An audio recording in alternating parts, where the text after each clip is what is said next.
I'm interested in nursing because of the flexibility and the adaptability.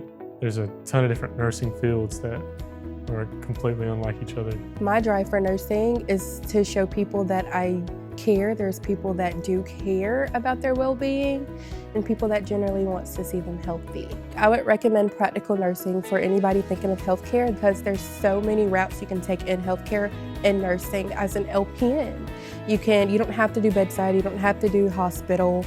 You can do home health, you can do peds, whatever you want to do, whatever you can think of, there's a route in LPN school.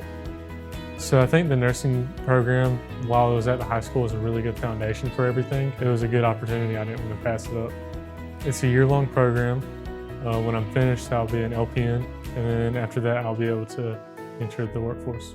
The nursing program here at Southern Regional was a really good foundation, and I think if you're ever looking into going to medical field or any kind of field in general, Southern Regional is a good place to start here.